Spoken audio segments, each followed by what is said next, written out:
Hello, my name is Antigone, daughter of Oedipus and Jocasta, niece of Creon.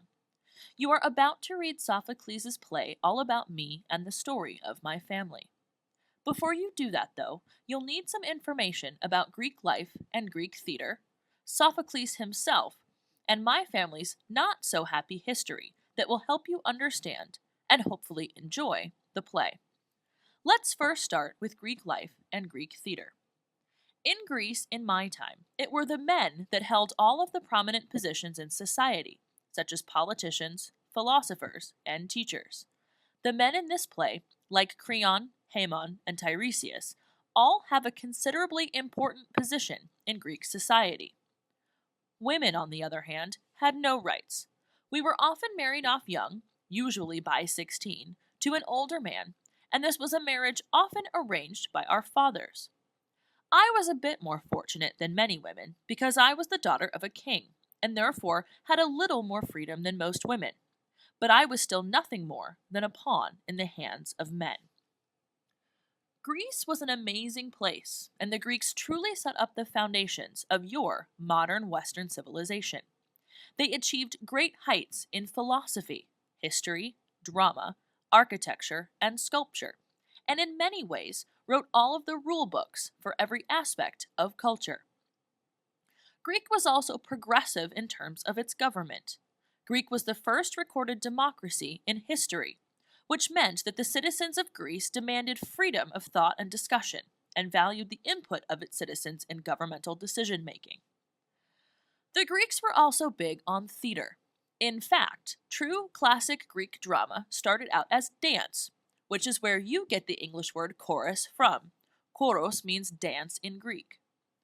We Greeks used our theater and dramatic performances as a way to worship the god Dionysus, who is the god of wine, and we prayed to him during a 3-day festival in the spring. At these festivals, dancers and actors, who are all masked, were masked to distinguish between characters. Drama was a huge part of our culture and existence, and we believed that acting stories on stage was a way to connect to the human experience. And often, these stories were based on tales with which the audience was already familiar. Our theaters themselves were immense structures. They could hold more than 14,000 people and were carefully constructed to ensure that every audience member, even those sitting at the very top, could hear the actors on stage without newfangled technology like microphones. Now, there are some things that you need to know about Greek drama, and specifically about Greek tragedy. There are certain elements of the play that you will need to know to understand what's going on. You will notice as you read a character called chorus. The chorus has a very important function: to illustrate, discuss, and comment upon the action of the play as a way to help the audience understand the social and religious context of the things that happen in the play. In other words, the chorus is like those people in a movie theater who feel the need to comment on everything that happens and explain it to their neighbor. This is what the chorus will do for us. The chorus is a group of about 15 actors who all wear robes and masks so as to be indistinguishable from each other. Between scenes, they sang and danced to enhance the emotional impact of the play.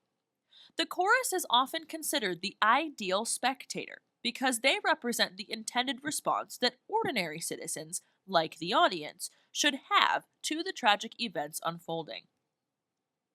Now, I understand that you have learned a little bit about tragedies already, as I have heard that you read Shakespeare's wonderful play, Julius Caesar, in the fall.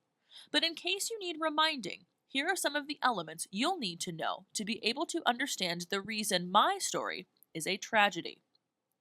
A tragedy is a play that traces the downfall of a well-known, dignified character who is often in a position of power or a member of the royal family. Often, a tragedy also chronicles historically or socially significant events in that culture. The protagonist or main character is the tragic hero.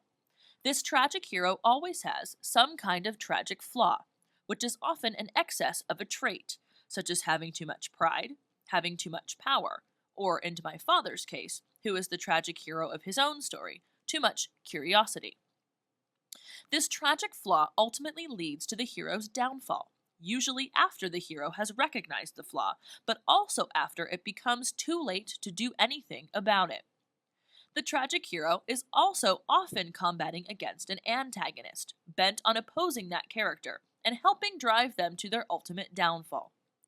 Over the course of the play, the action builds to a catastrophe that will present the hero with a twist of fate that will usually usher in their final destruction, or in other words, bring about their tragic fall. Ultimately, at the end of the play, the audience will undergo a deeply emotional change or experience called the catharsis. This is when the audience realizes the final impact of the story on them and how truly tragic the outcome is. Sophocles, the author of this play, chronicled in a series of 3 plays the story of my family's reign over Thebes. Sophocles was born in 496 BC outside Athens, and he died at the age of 90 in 406 BC. Sophocles was born into a privileged family and had the best teachers available to him, which enabled him to write the amazing pieces of drama that he did. Sophocles was also involved in Athenian politics, serving as an ambassador, a general, and the treasurer of Athens.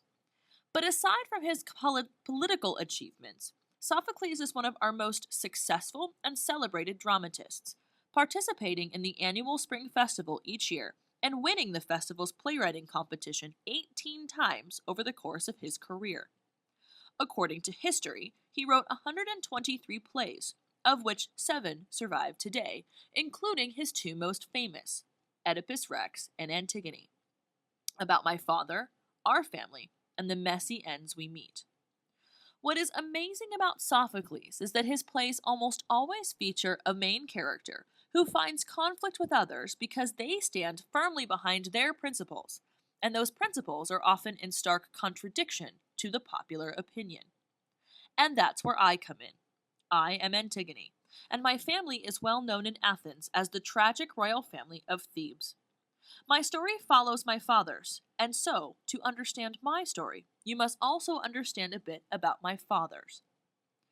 When my father was born, he was unwanted by his parents, and so a servant was hired to take him away and leave him for dead. But he didn't die. He was adopted and raised by a family. As an adult, he returned to Thebes and fell in love with the queen named Jocasta. To be with Jocasta, he killed her husband, the king, married her and became king of Thebes himself, and together they bore 4 children, me, my sister Ismene, our brothers Eteocles and Polynices.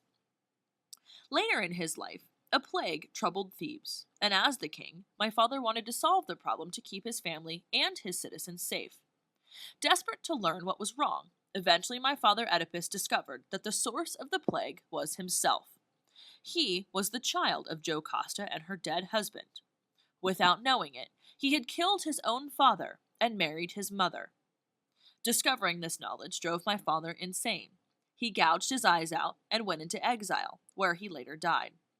His curse still hovers upon our family, as his children, who are also his siblings, were left behind to inherit Thebes. With Oedipus dead, the kingdom of Thebes was left to my brothers, who, as the agreement was, would rule Thebes in alternate years. But this was unsatisfactory to both of them, and therefore they began fighting over who would be the true king of Thebes. This is where my play, my story, begins. During a battle, my brothers kill each other, leaving Thebes without a king. Then my uncle Creon takes on the role of king and decides to honor one brother and insult the other. Now you have enough background to read my story successfully. Remember that every tragedy has a tragic hero, so pay attention as you read to the elements in my character that make me that tragic hero.